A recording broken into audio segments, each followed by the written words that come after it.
আমি আগেও একটি প্রবন্ধে লিখেছি যে মার্ক্সবাদ একটি দর্শন যার প্রয়োগের দিকটা নির্ভর করে মানুষের উপর। কারা সেই মানুষ? সর্বহারা, ভূমিহীন কৃষক, মধ্যবিত্ত? কারা সেই মানুষ? কি তাদের বয়স? তারা কি বিবাহিত? তাদের কি পুত্রকন্যা আছে? কি তাদের শিক্ষা? তারা কি ছাত্র যুব সম্প্রদায়? সর্বোপরি নির্ভর করে সেই ব্যক্তির মনস্তাত্ত্বিক গঠন কি তার ওপর। যৌবনের সন্ধিক্ষণ থেকে মৃত্যুর আগে পর্যন্ত যদি একটি মানুষকে মনস্তাত্ত্বিক দিক থেকে বিচার করা যায়, তাহলে সেই মানুষের সময়ের নিরিখে বিশেষ বিশেষ পরিবর্তন লক্ষ্য করা যায় খুব সহজেই। একজন মানুষ প্রেমে পড়লে একরকম, ছাত্র অবস্থায় আর এক রকম, বিয়ে করলে আর এক রকম, বাচ্চা কাচ্চা হলে আবার আর এক রকম। তারপরে তো রয়েছে অপত্য স্নেহ। এই অপত্য স্নেহ ভয়ঙ্কর। বিদ্যাসাগর মহাশয় তার শকুন্তলার প্রতিগৃহে যাত্রা নিবন্ধে কর্ণমণির মুখ দিয়ে বলে গেছেন, স্নেহ একটি ভীষণ বস্তু। বর্তমানে রাজনৈতিক দলগুলোর সুপ্রিমোদের দেখে কথা সম্যকভাবে উপলব্ধি করতে পারি আমরা। খুব কম মানুষই জীবনের প্রাথমিক স্তর থেকে শেষ স্তর পর্যন্ত একই জীবনবোধ মেনে চলতে পারে বা মূল্যবোধ মেনে চলতে পারে। অন্য সব ক্ষেত্রে এর ব্যতিক্রম দেখা গেলেও রাজনীতির ক্ষেত্রে খুব কমই ব্যতিক্রম দেখতে পাই। সেই জন্যে মার্ক্সবাদের প্রয়োগের দিকটা অত্যন্ত জটিল এবং সময়ের সঙ্গে সঙ্গে পরিবর্তনশীল। এই কারণেই লেনিনবাদ, মাওবাদ এই দুইটি শব্দ বর্তমানে মার্ক্সের তত্ত্বের সঙ্গে জুড়ে দেওয়া হয়েছে। মার্ক্সবাদ এক অর্থে বিজ্ঞান এবং এক অর্থে কলা।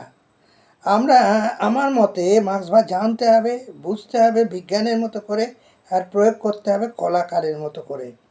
এটা অনেকটা চিকিৎসা শাস্ত্রের জ্ঞান অর্জন করে তার প্রয়োগ করার মতো। এই দুইটি ধারণা একই সঙ্গে অনুধাবন করা খুবই শক্ত। তাই বুর্জোয়া শ্রেণী থেকে মার্ক্সবাদী রাষ্ট্রনেতারা উঠে এসেছেন। যেসব পণ্ডিত ব্যক্তিরা মার্ক্সবাদ সম্পর্কে গভীরভাবে পড়াশোনা করছেন, তারা আমার এই মতামতকে গ্রহণ নাও করতে পারেন, সেটা তাঁর ইচ্ছে। লেনিন এবং মাও সেতুং কেউ কিন্তু সর্বহারা শ্রেণীভুক্ত ছিলেন না। মাও সেতুং ছিলেন ধনী কৃষকের সন্তান এবং কবি। এই দুজনেই ছিলেন মার্ক্সবাদ প্রয়োগের উপকার। ডাক্তারি বা চিকিৎসা শাস্ত্রের কথা মনে করলে এরা দুজনেই সার্জেন বা শল্য চিকিৎসক। এখন প্রশ্ন হচ্ছে, কেন প্রয়োগের দিকটা বারবার নিষ্ফল হচ্ছে, অর্থাৎ অপারেশন কেন সাফল্যমণ্ডিত হচ্ছে না? আমার কাছে এটার একটাই কারণ বলে মনে হচ্ছে, তা হলো মানুষের বয়স বৃদ্ধির সঙ্গে সঙ্গে মনস্তত্ত্বের পরিবর্তন। ধনতন্ত্রের একটি মনমোহিনী আকর্ষণ আছে, সেটাই বারবার সাম্যবাদের ধারণাটি প্রয়োগের ক্ষেত্রে প্রতিবন্ধকতা সৃষ্টি করেছে। এখন তো আবার ভোগবাদ, বাজার অর্থনীতি, বিশ্বায়ন প্রভৃতির মিশ্রণে নতুন সংস্কৃতির উদ্ভব হয়েছে। ফলে মানুষের জীবন ধারণের রীতি নীতি সব কিছুরই ব্যাপক পরিবর্তন হয়েছে। এরই প্রভাবে ধনতন্ত্র তার শিকড় মানুষের জীবনের গভীরে দ্রুত প্রবেশ করার সুযোগ পেয়েছে। সেই জন্য ফিরে যাই সেই গত শতাব্দীর 70 দশকের গুলিতে। সে সময় আমি ইউনিভার্সিটি ক্যাম্পাসে ঘোরাফেরা করতাম সাংবাদিকতার সুবাদে। দেওয়াল লিখন দেখতাম আর ভাবতাম, কারা বেছে বেছে প্রকৃত বামপন্থী মেধাবী উজ্জ্বল ছাত্র যুবাদের খুন করে যাচ্ছিল। অবশ্যই সেই সময় শাসকের মদদে এটা ডেফিনিট ছিল। অবশ্যই সেই সময় শাসকের মদত ছিল প্রচণ্ড। তখন একটি নাম উঠে এসেছিল, কংসাল। কংগ্রেস প্লাস নকশাল মিলিয়ে কংসাল। আর সেই কংসাল ধারণাটা বা নামটা দিয়েছিলেন সিপিএমের লোকেরা। হ্যাঁ, যেটা বলছিলাম, সিপিএমের লোকেরা। চোখের সামনে আমি বর্ষিয়ান ফরওয়ার্ড ব্লক নেতা হেমন্ত বসুকে খুন হতে দেখেছি। যাদবপুর বিশ্ববিদ্যালয়ের ভাইস চ্যান্সেলরের কাটা মাথা গড়াগড়ি খেতে দেখেছি যাদবপুর ইউনিভার্সিটি ক্যাম্পাসে। এরা কারা ছিল? বামপন্থীদের কি সবটাই অজানা? ইতিহাস পড়ে না কেউ? কারা পেয়েছিল কলকাতার প্রথম প্রবর্তিত মিনিবাসের পারমিট? সেদিনের বামপন্থীদের মধ্যে আজও যারা বেঁচে আছেন এবং কোনো পদে আছেন, তারা কি এর উত্তর দিতে পারবেন? এসব কথার উত্তর যারা দিতে পারে তাদের চুপ থাকতে হবে পরিবর্তিত পরিস্থিতিতে।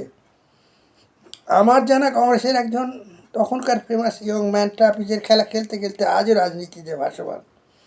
এবারও লোকসভা নির্বাচনে জিতেছেন তৃণমূলের টিকিটে। সমাজ বিরোধীদের কোলে বসেন তিনি। আমাদের সময় বামপন্থীদের ইতিহাস পড়তে হতো। এখনকার নয়া প্রজন্মের বামপন্থীরা ইতিহাস নিশ্চয়ই পড়ে থাকেন, ক্লাস হয় কিনা জানি না, কিন্তু পড়ে থাকেন, আমাদের ক্লাস হতো, কারণ তারা বামপন্থী মতে বিশ্বাসী। গত 50 বছরে আমরা হয়তো ফসিল হয়ে যেতে পারি বা সেনাইল হয়ে যেতে পারি, কিন্তু বর্তমান প্রজন্ম তারা তো নয়। কী পরিমাণ অত্যাচার বামপন্থীদের করা হয়েছিল তা ভাষায় প্রকাশ করা যায় না। পুলিশি অত্যাচার থেকে বামপন্থী অধ্যাপকেরাও বাদ যাননি। উল্টো করে সিগারেটের শাঁখা দেয়া হয়েছিল। কিন্তু তখন অধ্যাপক সমিতি একটি ছিল, আমাদের কলেজের অধ্যাপক সমিতি একটি ছিল এই পশ্চিমবঙ্গে, আর এপিডিআর গঠিত হয়েছিল, মানবাধিকার কমিটিও গঠিত হয়েছিল 1972 সালে। তখনই দুই সংস্থা যুগ্মভাবে প্রতিবাদ চালিয়ে যাচ্ছিল। মৃণাল সেনের কলকাতা 71, তপন সিনহার আতঙ্ক, গোবিন্দ নিহানের দ্রোহকাল, আজাদ চুরাশির মা, এই ফিল্মগুলো যদি দেখেন তাহলে অন্তত কিছুটা আন্দাজ করতে পারবেন গত শতাব্দীর 70 দশকে সেই অরাজক দিনগুলির কথা। কেন ব্যর্থ হয়েছিল নকশাল বাড়ি আন্দোলন? এই আন্দোলন যখন শুরু হয়েছিল তখন স্বাধীন ভারতের বয়স ছিল 23 বছর। তখনও দেশাত্মবোধ আর জাতীয়তাবোধের রোমান্টিকতার আচ্ছন্ন ছিল আমাদের সারা দেশ। দেশভাগের আর জাতি দাঙ্গার ক্ষত পশ্চিমবঙ্গের মানুষের স্মৃতি থেকে মিলিয়ে যায়নি।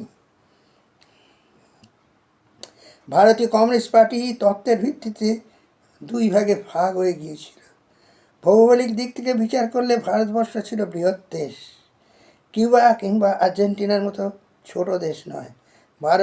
ভারত মাতার হাতের ব্রিটিশ শৃঙ্খলের দাগ তখনও পুরোপুরি মিলিয়ে যায়নি। মার্ক্সবাদ দর্শনের গ্রন্থ প্রকাশিত হওয়ার বহু আগে থেকেই অনেক ব্যর্থ সার্থক বিপ্লব বিদ্রোহ পৃথিবীর বুকে সংগঠিত হয়েছিল। ইতিহাসের পাতা একটু উল্টালে যা সহজ জানা যায়, সেখান থেকে শিক্ষা নেওয়াও যায়। নকশালবাড়ি আন্দোলন দমনে সরকার, পুলিশ, গোয়েন্দা, শাসক, এই তিনের নেক্সাসে একটি সৎ কিন্তু অসময়োচিত রাজনৈতিক আন্দোলনকে বিষাক্ত করে এবং রক্তাক্ত করে কীভাবে দমন করা যায় আমাদের তদানীন্তন কংগ্রেস সরকার সার্থকভাবে দেখিয়ে দিয়ে গেছে। আর আজ সিপিএম পার্কিনসন রোগীর মতো কংগ্রেসের হাত ধরেছে। যার বিরোধিতা করে সে উঠেছে মানুষের দরবারে, তারই হাত ধরে সে গেছে রাজ্যসভায়। ভাবা যায় না।